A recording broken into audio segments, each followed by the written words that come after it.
Welcome to Real Estate Resource. Thanks for stopping by. Don't forget to like, subscribe, and hit that notification bell so you'll know when new videos are available. I really hope you enjoy this one. So, on December 18th, the forms revisions and one new form are going to come out for your zip forms. That's December 18th, so you got to be ready for that. If you have the downloaded version of zip forms, you're going to have to do an update. If not, don't worry. The online forms update on their own. If you've got templates, if you guys run templates, you got to make sure that those templates get updated. Okay, because those templates are not going to update, right? So if you have an old form, it's going to stay with the old form in the template. So just make sure that your templates are up to date also. There is going to be 50 plus revisions, including the new form being added. We're not going over all of those because some of them are with businesses and leases and things like that you guys don't do business, that you guys don't use. So what I wanted to cover was the forms that you're going to use most regularly, and kind of look at those and introduce you to a new form that's been added and that you're going to have to include in your offers. Okay, so if there's no questions, I'll share my screen and we'll get going. Let me do this. All right.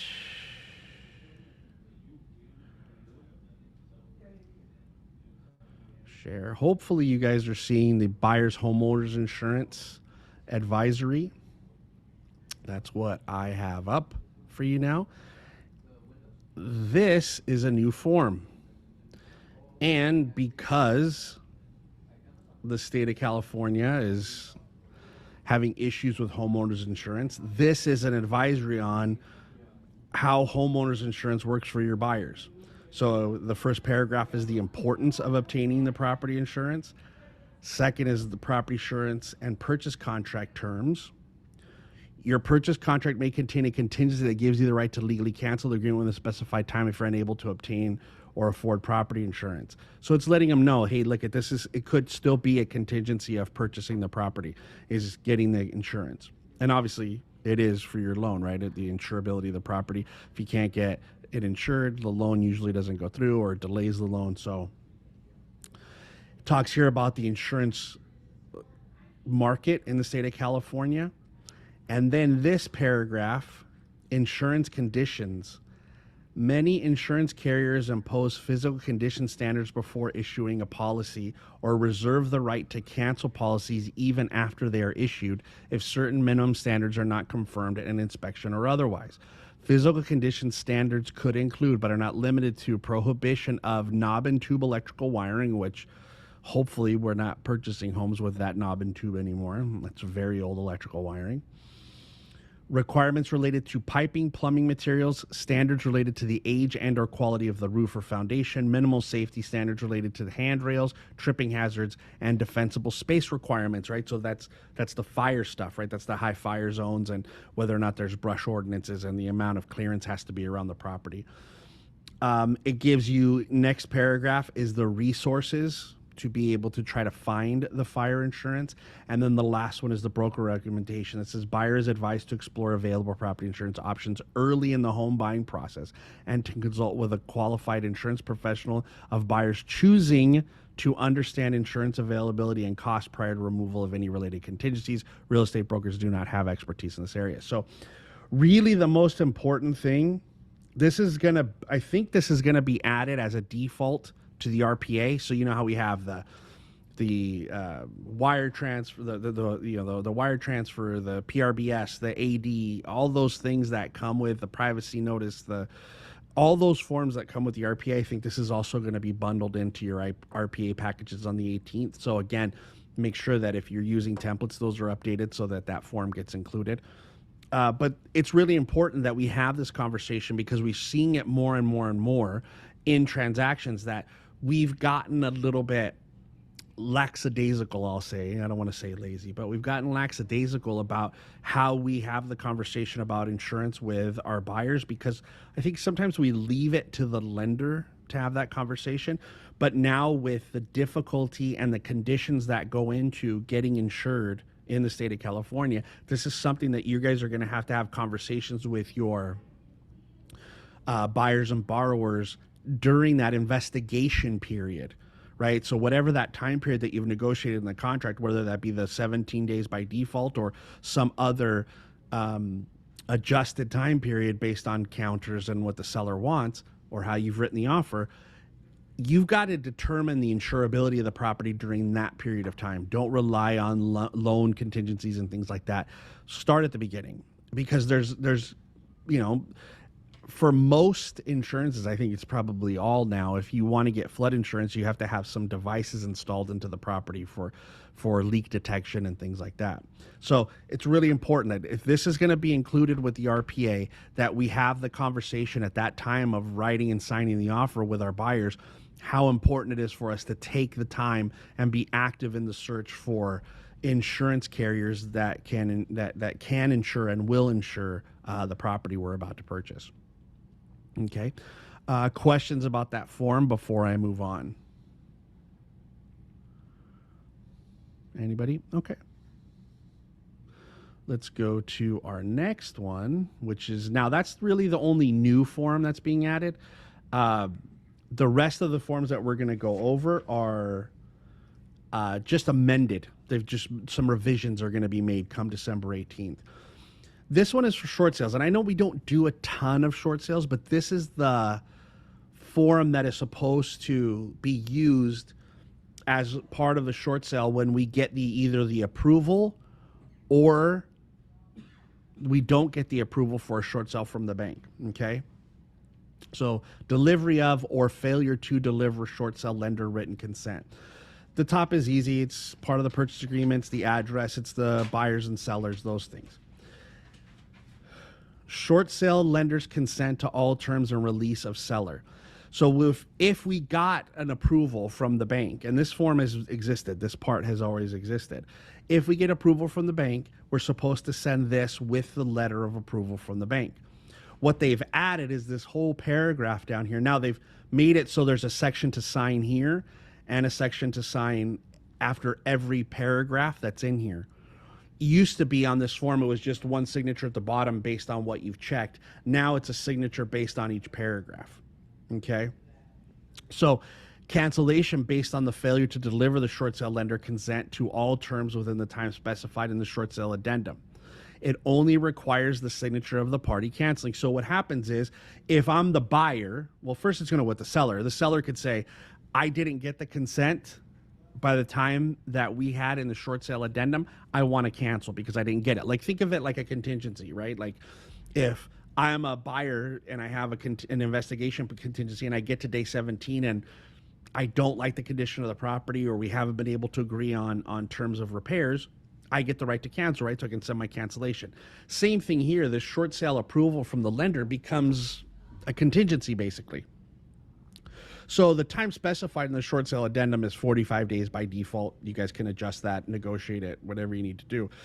But let's say that in that time period of the short sale addendum, we don't get the approval of the bank back yet. And the seller says, you know what, I'm out. I just want to cancel. This is, I don't want to deal with all this stuff for 45 days in escrow. I'm out.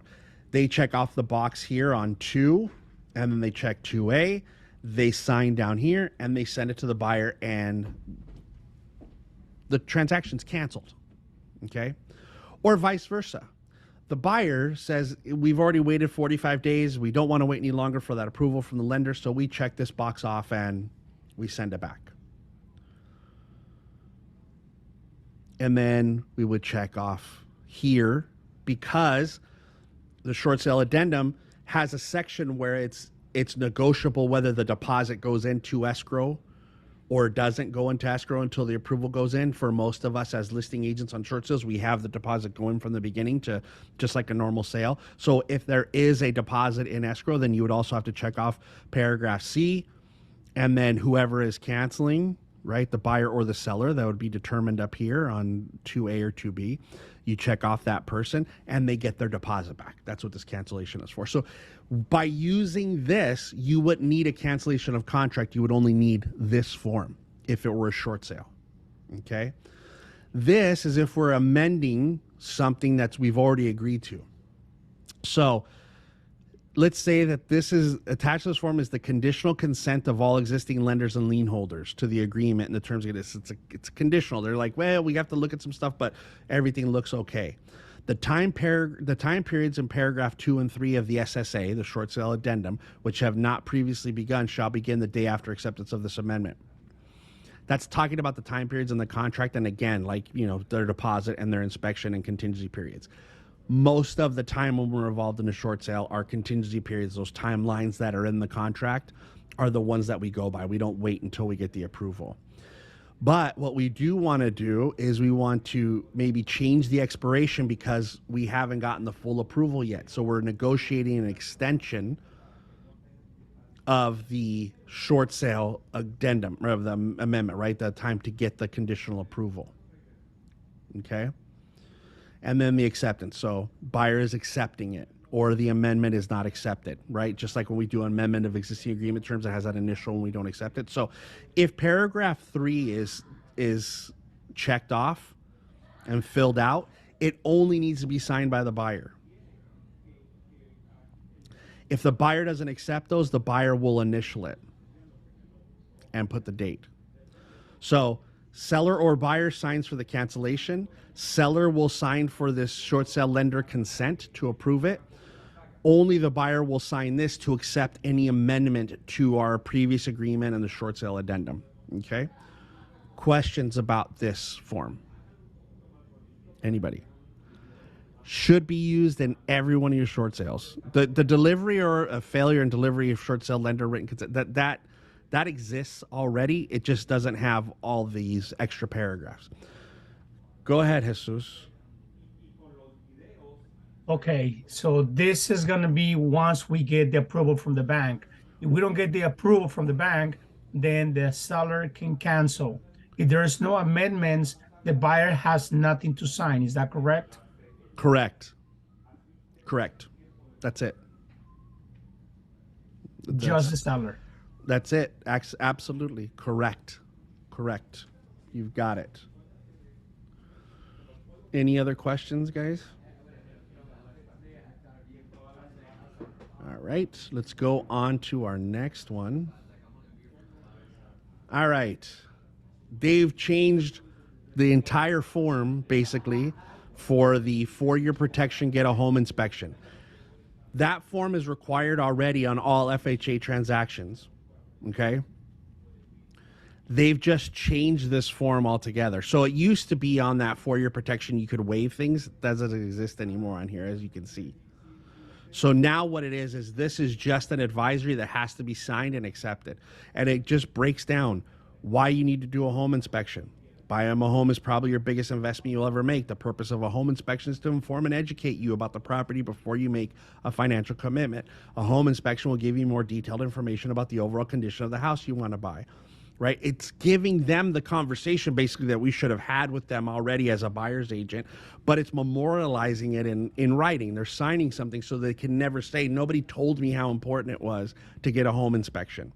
Now, I know this is only required for FHA transactions, but man, if you ever have somebody that's hesitant about getting a home inspection, that you've got to have something in writing like this if they choose not to do it. Now, I know this is, if it's not an FHA, you're not going to use this, but you've got to have something where you explain to them the importance of a home inspection. A home inspection will only occur if you arrange for one. That's what they're telling me. It's like, hey, buyer, you're only getting a home inspection if you do it. FHA does not perform home inspections. For a fee, a qualified inspector will take an unbiased look at your potential new home to evaluate its physical condition, estimate the remaining useful life of the major systems, equipment, structure, and finishes, and identify any items that need to be repaired or replaced. If you request an inspection early in the process, you may be able to make your purchase contract contingent on its results, which we can. what's included in the inspection. To better understand what to expect in a home inspection, ask the prospective inspector for their standards of practice or for a sample home inspection report. Not a bad idea. Hey guys, if you're, I like that idea. If you're, for example, recommending different home inspectors, right? And remember, the conversation we've had about home inspection is you should be recommending 3 different inspectors and having them choose which of the 3 they want to use, not you hiring the inspector. And I still know that that seems to be our biggest practice is we hire the inspector, we send them, we set the appointment, we do everything with the inspector, and all the buyer does is pay for it. The problem with that is that if there is something that goes wrong based on the inspection, something the inspector should have found, even though we weren't the inspector, our buyer is going to say, well, your inspector screwed up and you're the one who hired them. So just remember, find 3 different inspectors, give them all 3. If there's one that you'd like to push them towards, you say, I've worked with all 3 of these. They're super professional and I trust them. I've done the most work with this company, but you choose and hire whichever one you want.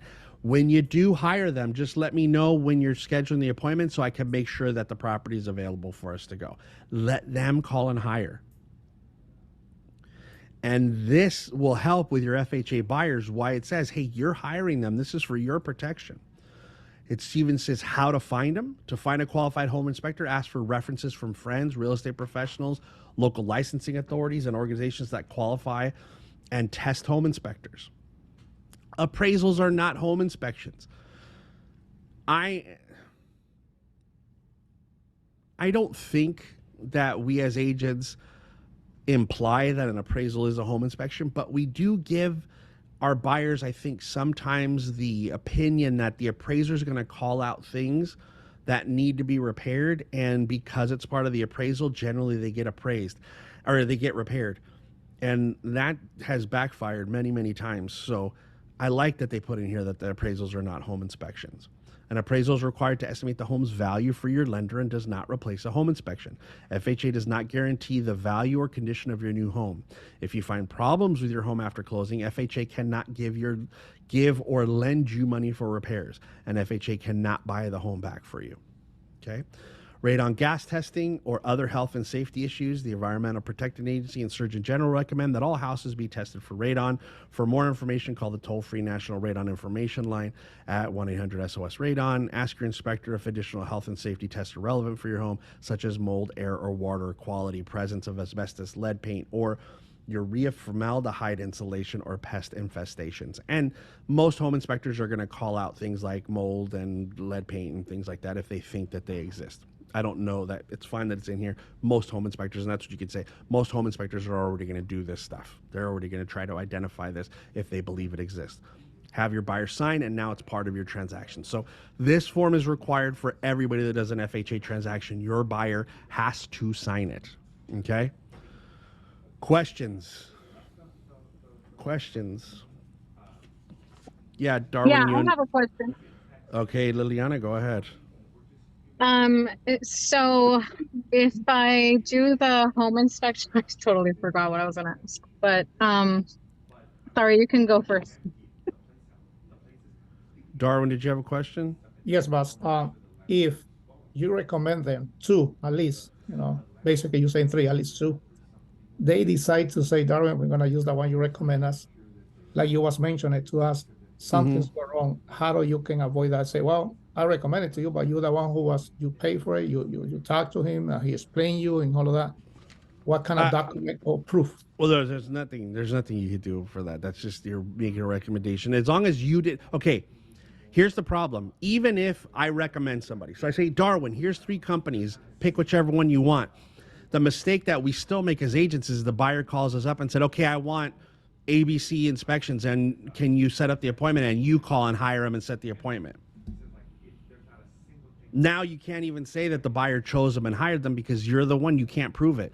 If the buyer is the one that sets the appointment, calls, sets the appointment, pays them, does the whole thing, at least you have that to say, I didn't hire them. I gave them a recommendation. They chose. They did their own research. They called. They hired them. I had nothing to do with it.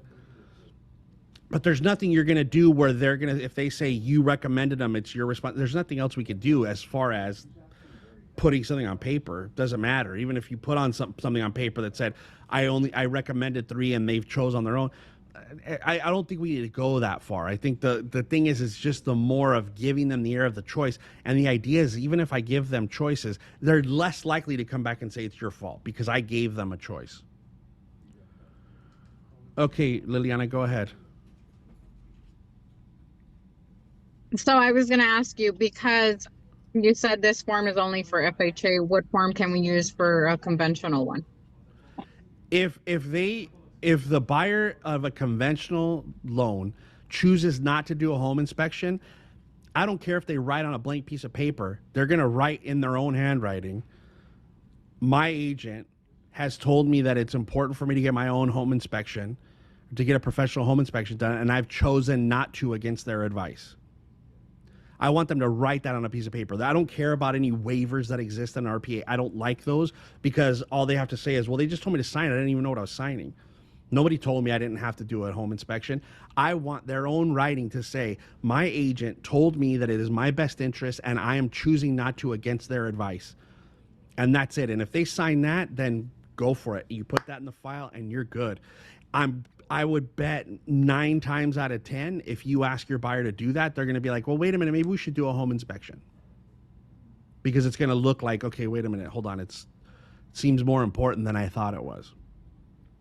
Okay. Got it. Thank you. Mm-hmm. All right.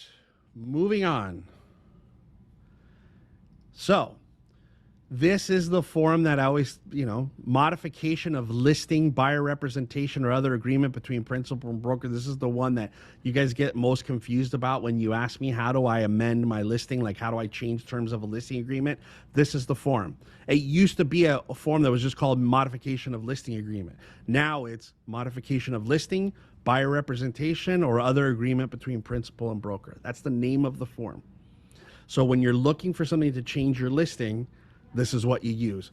Top of it is no big deal. It's the same as it's been for the last few years.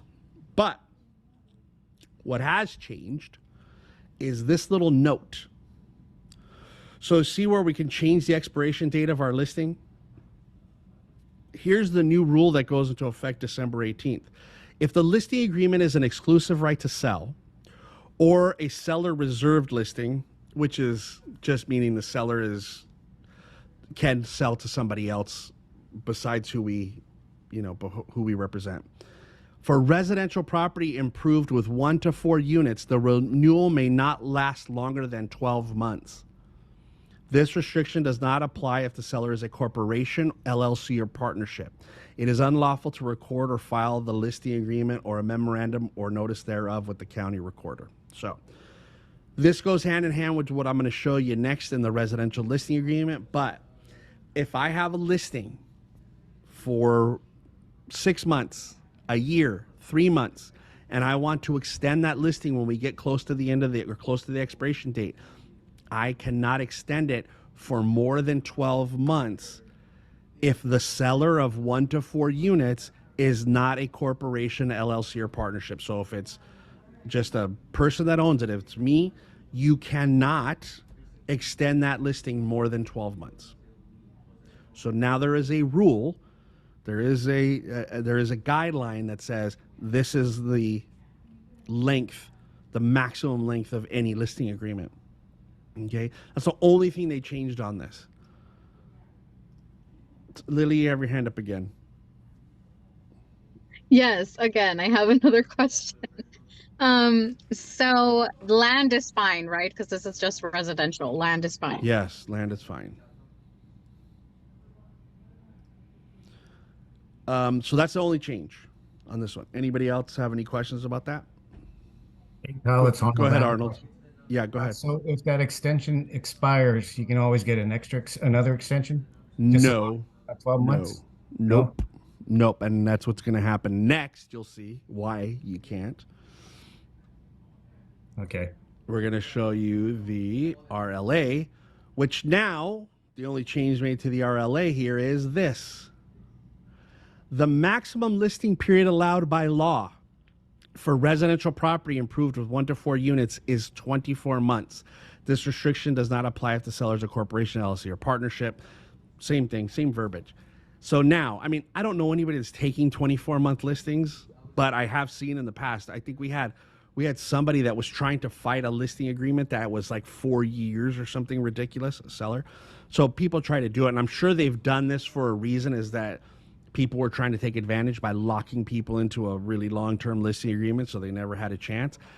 But you cannot exceed 24 months on a listing agreement now. So maybe on that extension, if your original was 6 and you did another 6, you could do another 6. You know what I mean? You could probably, as long as the listing period itself doesn't exceed 24 months, even with the extensions, you probably could get another extension. But just so you know now, if anybody ever asks, well, it's going to be this is in red now because it's just the draft of the change, but come December 18th, it will be probably in black and in bold, and it will say the maximum listing period allowed is 24 months. So if any of you out there are thinking about taking listings for 36 months, that plan is out the window.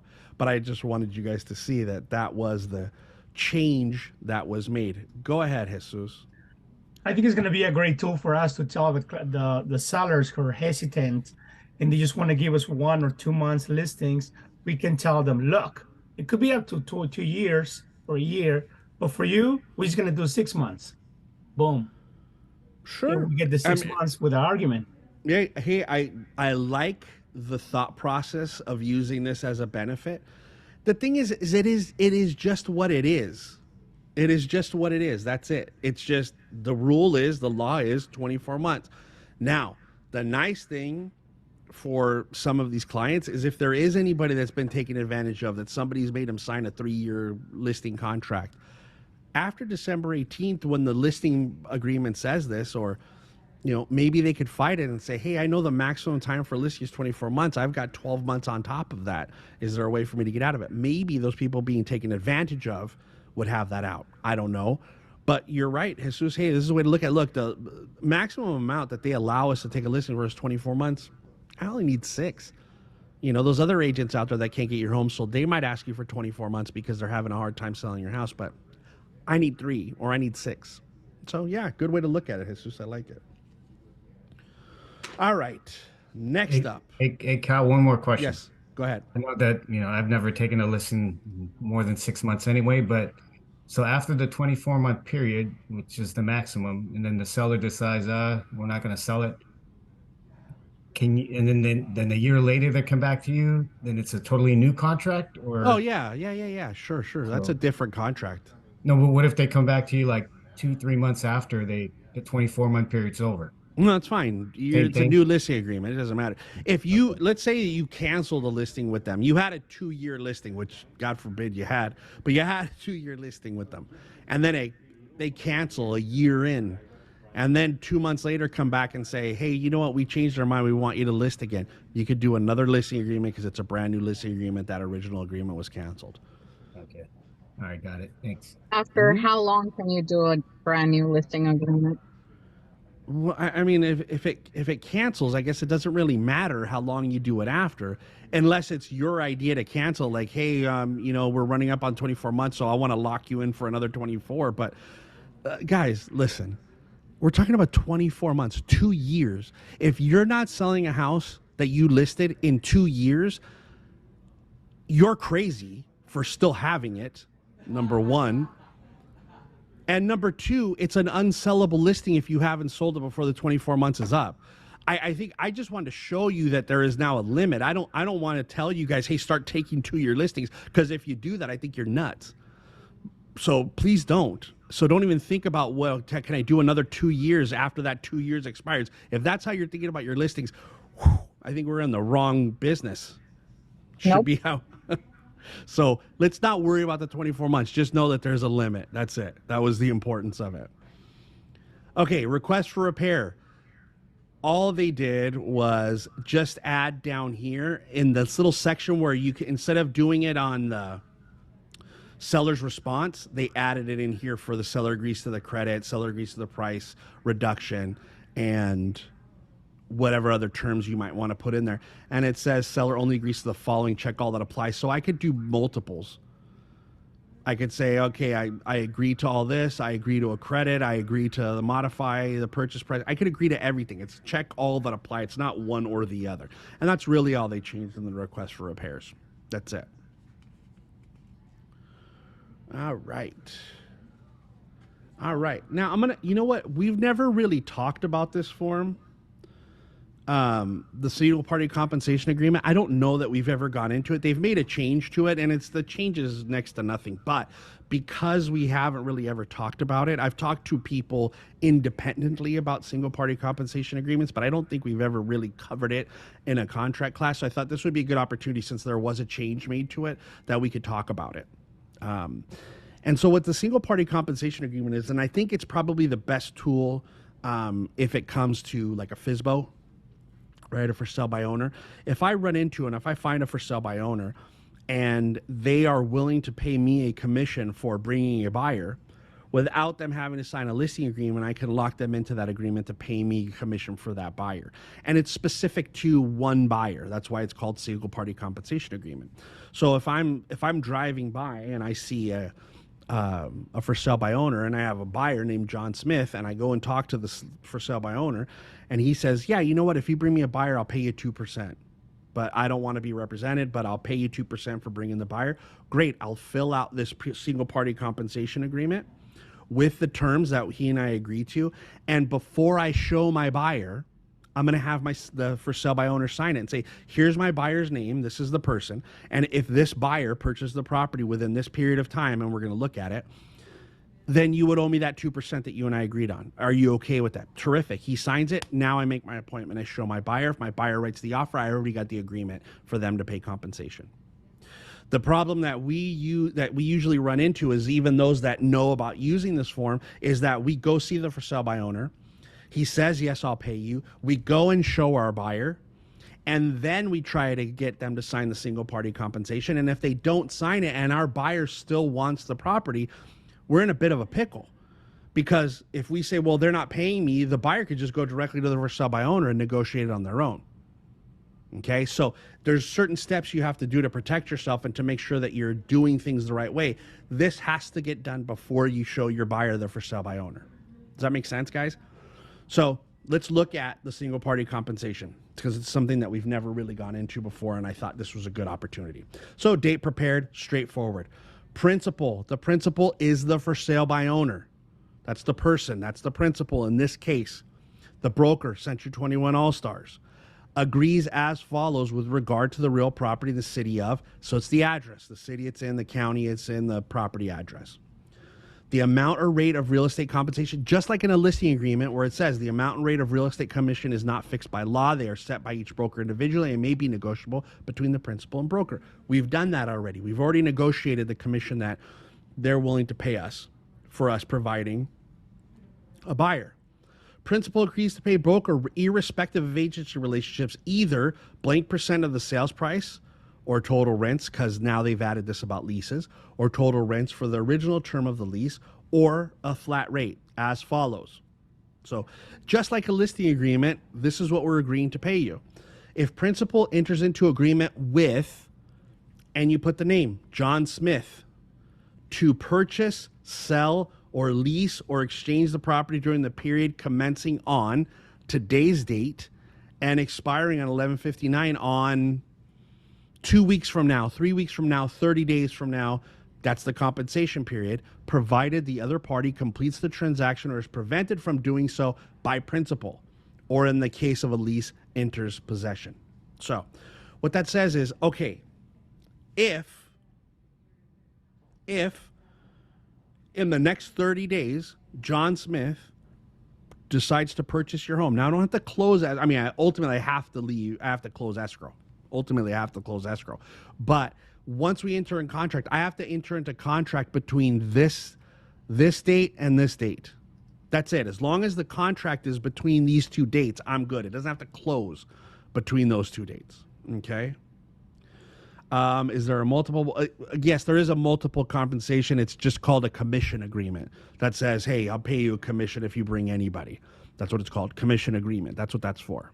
So the thing is that if you're going to do that, if the idea is that ultimately you're going to try to get paid a commission for any buyer that buys it, your push should be for a listing agreement. This is just for those people that they're not willing to sign a listing agreement.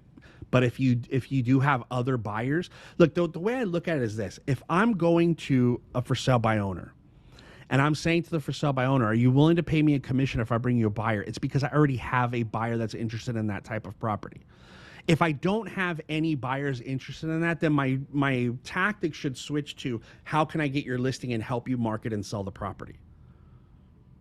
Because ultimately that's the best way to do it. But if I'm doing this, if I'm going to knocking on the door and saying, Mr. Seller, if I were to bring you a buyer who is interested in purchasing your home, would you be willing to pay a commission? Oh, I don't know, maybe not, yes or no. No, I'm not. And I said, well, the reason I'm asking is because I have a buyer that would love to live in this area. They were looking for a house just like yours, and they would like to have representation through the course. I'm just asking if you're willing to pay the compensation. That's it. And if they say yes, great. It's because I have a specific buyer. If I'm looking at them as a for sale by owner, then my tactic is going to be, look, I'm going to start asking if I could do a listing presentation. I'm going to talk to them about the statistics that say that between 2 and 3% of for sale by owner homes actually sell for sale by owner, meaning that the other 97 to 98% of for sale by owners on the market sell because of some kind of broker interaction or intervention. Right? Meaning either they listed the property or that broker purchased, or that broker brought a buyer who purchased the home. So there was some kind of broker involvement in 98% of all for sale by owners that sold. And that's the same stat every year and never changes. So those would be the conversations we have. So we're just focusing right now on single party. I have that buyer. So here's their name. That's what they're going to do. As long as we enter into a contract between these two periods of time, when we close, I get paid. Other party includes any person or entity related to other property or who in any manner acts in other party's behalf. So other party's behalf. So it could be, for example, if I'm the purchaser and I also have a corporation and I decide to switch to that corporation during the escrow period and the seller allows for that switch to the corporation, this single party compensation still applies because that is my related entity. Does that make sense? Okay. Principal hereby irrevocably assigns to broker the above compensation for principal's funds and proceeds in escrow if applicable. In event of exchange, broker will disclose if broker is also collecting compensation from additional parties. Principal warns that principal has no obligation to pay compensation to any other broker regarding the purchase, sale, exchange, or lease of property. That's like saying that, hey, do you have an agreement with anybody else to pay compensation? That's what we're going to ask. Just like when we talked about in the listing, right? When we were talking about expired listings, hey, do you have any other obligations, right? Do you have an exception list of somebody that if you sell to, you have to pay a compensation to, or vice versa? This agreement shall remain binding even if during compensation period, principal enters into a listing agreement with any broker to sell or lease the property, or a representation agreement to buy or lease the property. So what's happening is saying, look, I have this agreement for the next 30 days that if my buyer, John Smith, decides to purchase the property within that 30-day period, even if you list with somebody else, you've got to pay me the compensation for my buyer if my buyer purchases the home. Okay? This is talking about the benefit of the MLS, just like a listing agreement, because this is in effect a listing agreement, but it's only just paying one side of the compensation. This talks about the agency relationships. With this, I also have to give them a disclosure regarding agency relationships. Right? So I have to disclose to them how they may be represented by an agent.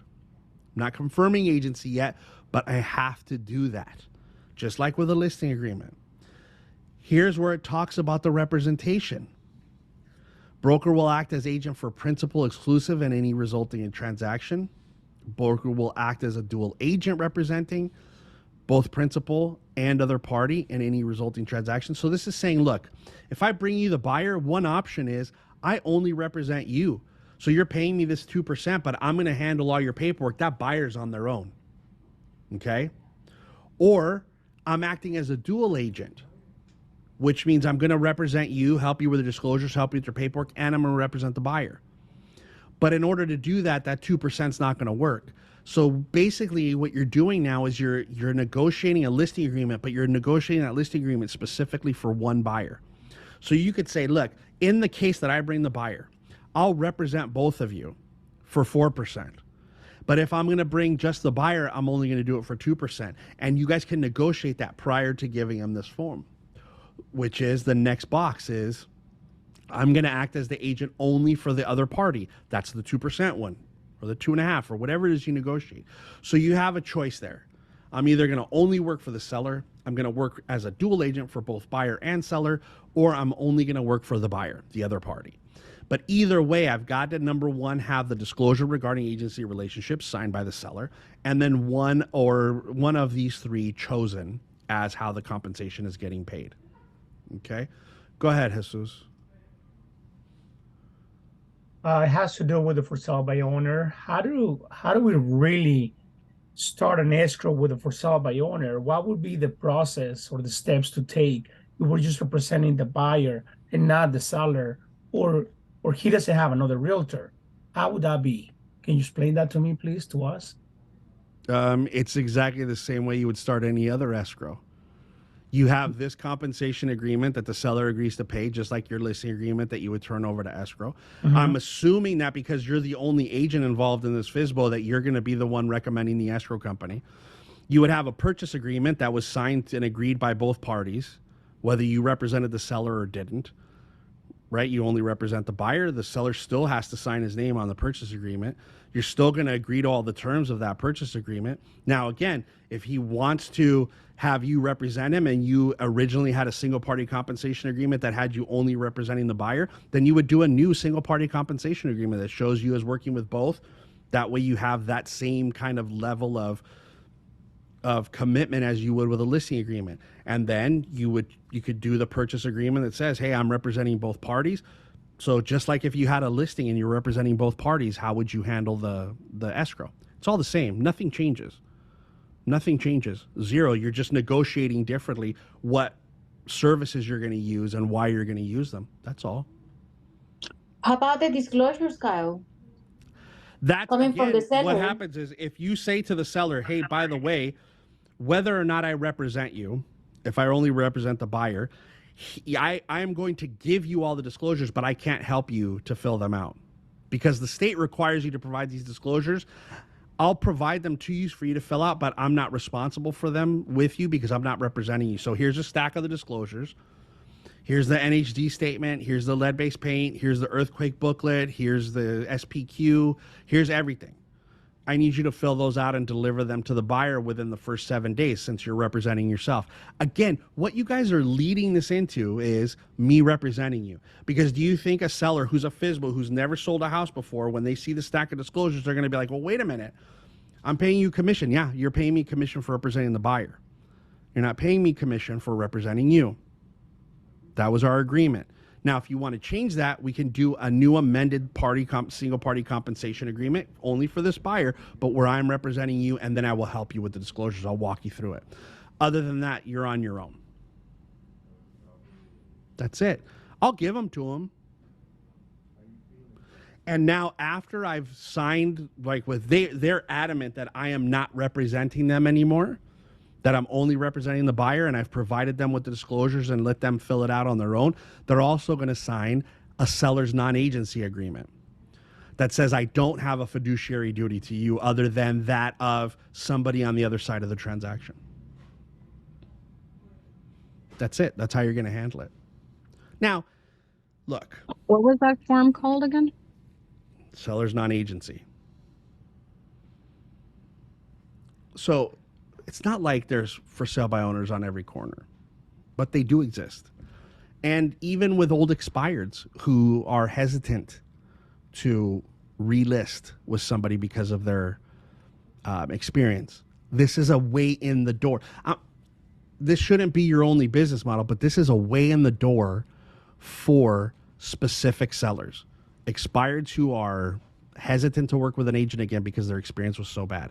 those rare for sale by owners that are actually for sale by owners, that aren't these undercover agents that are for sale by owners, right? I'm just saying this is a foot in the door. This is a way for us to get into that conversation of, look, I'm proving to you that I have a specific buyer in hand. I'm proving to I want to get in and explain to you how the process is going to work and give you options. I can represent you for this amount. I can only represent the buyer for this amount. I can negotiate that, and it's a little different than a listing agreement because a listing agreement is so broad, right? And if I have those sellers that are hesitant to sign that listing agreement, and I really do have a buyer, the problem is that we've so many times as agents, we go to expireds and for sale by owners and we knock on the door and say, I have a buyer, and we don't have a buyer. And if you guys are honest with yourselves, I don't know how many of you have pretended to be a buyer for another agent so that you could go knock on the door and show the property and get in front of the seller. But this is a legitimate way to use that conversation. Like, hey, I have a buyer. And this is how we can negotiate to work together, and we can work it to be in both of our best interests. This is what you want, okay? This is where, again, just like in the listing agreement, it's talking about the confirmation. We're going to confirm agency, but we're going to confirm the agency on the purchase agreement, just like we would with any transaction. Potentially competing buyers and sellers is the PRBS. Just like any other transaction, they're going to sign a PRBS. The termination of agency relationships. Principal acknowledges and agrees that the representation duties of and agency relationships with broker terminate at the expiration of this agreement, or if it occurs first, the completion of any transaction specified in the agreement. So if I have an agreement for 30 days for a specific buyer to buy it, when I get to 30 days, he has no more commitment to me, nor I to him. When we do enter into a contract, once it closes, again, I have no representation duties after that, okay? Equal housing, just like everything else, you can't discriminate. The attorney's fees, the applicable laws, the dispute resolution is in here, just like a listing agreement. They've added that to the single party compensation agreement. Other terms of conditions, if we have them, they go in there. If there's no space, you could have an addendum to that. Management approval, just like your listing, we have the right to approve or disapprove of any of your listings within 5 days of the execution. Legally authorized signer, it's just talking about whoever's signing and initials, it's the same person. And then it has the entity principles, right? So like if there's it's a corporation that's selling, or it's a trust with a successor trustee or something like that. Yeah, Lily, you have a question. Yeah. So what happens in the case that the lender is taking longer than the expected 30 days, let's say because of whatever? The 30 days is not the closing. The 30 days is getting into escrow. We talked about that at the beginning. Yeah. It's as long as I get as long as we accept an agreement within that 30 days, not close it in the 30 days, just to get acceptance. If it takes 6 months to close, it doesn't matter. We sign the agreement during that 30-day period. Okay. All right, so everybody signs. Broker signatures, that's you guys, not us. So sometimes I know that's your signatures. It's, Central All Stars address, your name, your signature, your license number, all that stuff. It's not us. Yeah, Lily, you unmuted again? Oh, okay. Thought you had a question. All right. Any questions? Any other questions about the single party compensation? No? All right. Next up, what did we do already? Single party we're doing. Oh, seller's property questionnaire. Seller property questionnaire, all they did was add, and I just wanted to show you guys where they added a new question about ADUs. So now they have specific question about an ADU, whether any structure on the property is an accessory dwelling unit. If yes to D, has ADU received a permit or other government approval? If yes to D, are there separate utilities and meters for ADU? Which is funny because I think I might have been Salvador, but we were just talking about how we disclosed that there's an ADU on the property that still hasn't gotten a certificate of compliance, even though it was done with permits. There was no certificate of compliance, and there really wasn't a great space to disclose it. And now, look at coming December 18th, there's a now on that question, they've added ADUs. That's it. The other thing they added on here is this, just saying that if the property was constructed as a mobile home originally. Like, so if you have a property that's on a mobile or manufactured, if you have a property that's on vacant land and it was originally a manufactured home and then they put it on a foundation and maybe expanded and did some things, they just want you to disclose if it was originally, when it was done, a manufactured or a mobile home. Okay. So I love that they added that paragraph 8 with that question 8D about the ADUs. I think that's perfect. We needed that. Questions about the SPQ, anybody? All right. Moving right along, I think we're going to be able to finish if I move quickly. Seller's purchase of replacement property. They've just added some verbiage to it. Seller shall deliver buyer at time of removal of the finding replacement property contingency proof of replacement property, either a copy of the contract for purchase of replacement property and the contract and the contact information and escrow number for the purchase, or a signed lease or rental agreement for the replacement property. So they've now added that part of removing the finding a replacement property contingency is me showing you proof that I found a replacement property. Okay. The cancellation, if seller's replacement property is in or enters escrow, or there is another agreement and either party to that escrow or agreement gives the other notice of cancellation, seller within 2 days thereafter shall deliver to buyer written notice of that cancellation. So kind of reversed it, like the COP says, if our deal is canceling on the purchase, the property I'm selling that I'm contingent on, I have to tell you within 2 days if it's canceled. They reversed it. They added that to the seller also has that same requirement. And that's what these notice of sellers perform and things like that are. They're just talking about that. So just added a little bit of verbiage to help protect the buyer a little bit in those sellers of purchase of replacement property. The tenant estoppel certificate, or the tenant estoppel, has changed completely. It's in a grid form now, like similar to what the RPA is. So it's a little bit easier for a tenant to go through and fill out. For those of you that are using the tenant estoppels, right, you can see here they changed the whole body of the tenant estoppel completely, but it's a little bit clearer of when the tenant has to answer as far as that estoppel goes. Okay. So that has all the information. Tenant's going to sign it. The housing provider, which is the landlord, right? They don't call them landlord or owner. They call them the housing provider now.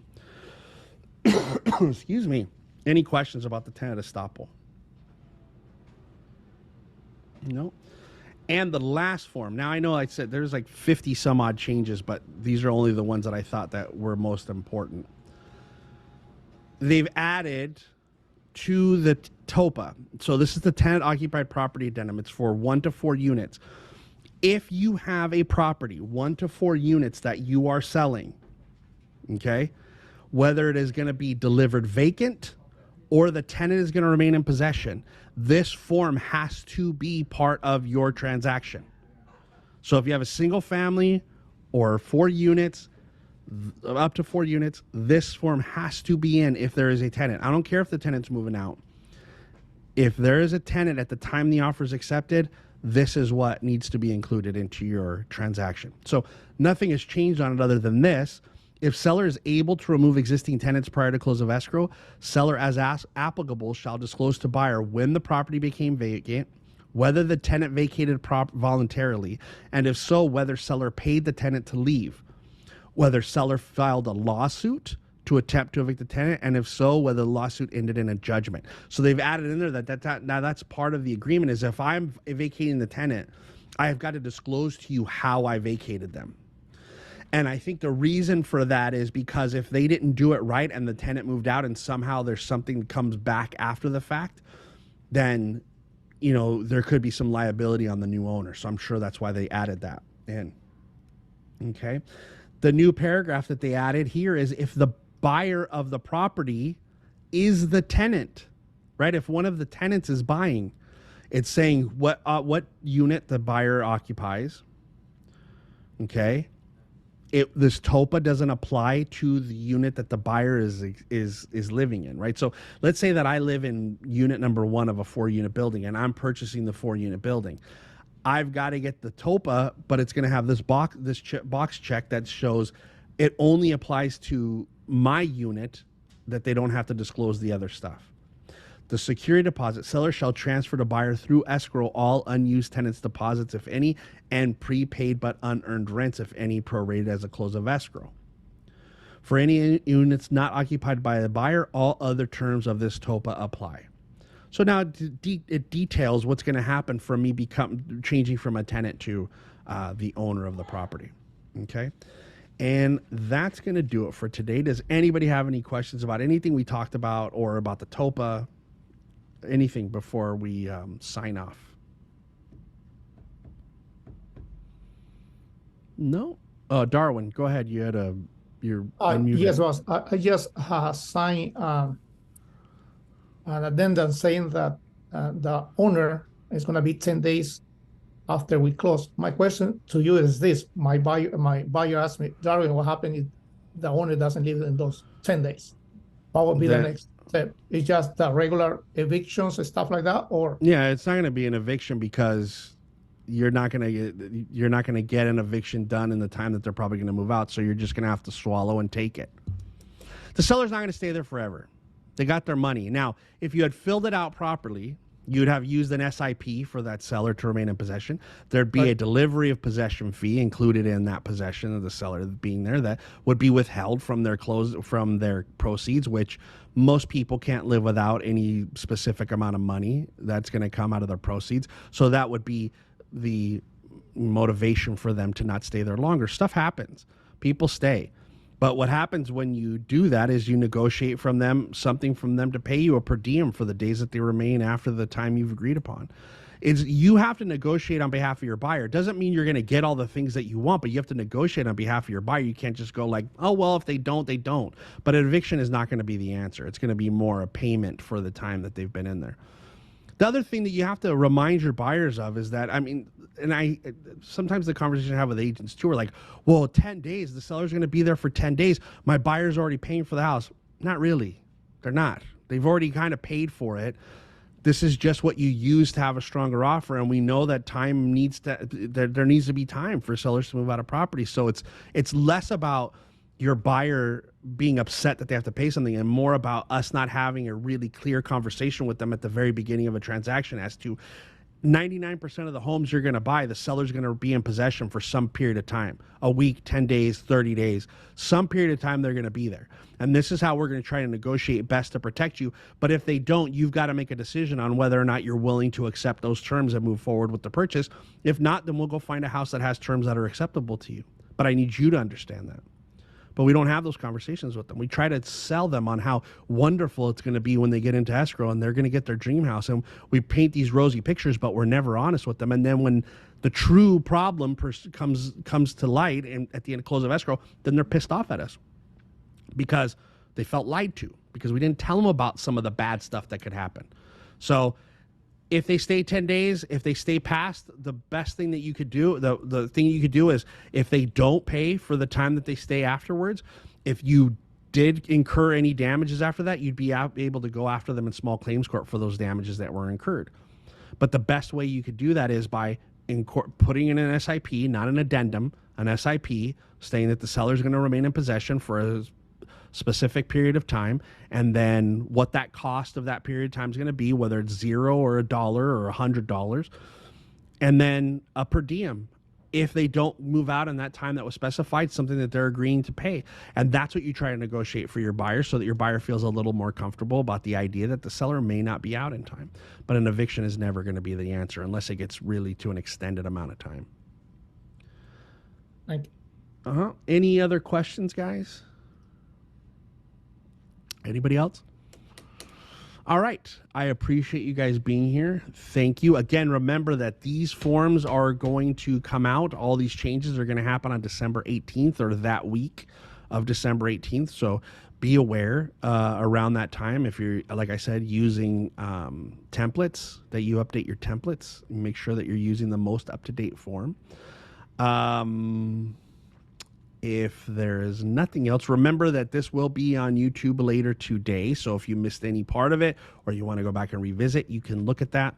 Just like any of our other contract classes are also there, so you can go revisit those. I appreciate you guys all being here. Take care of yourselves, be productive, and be safe.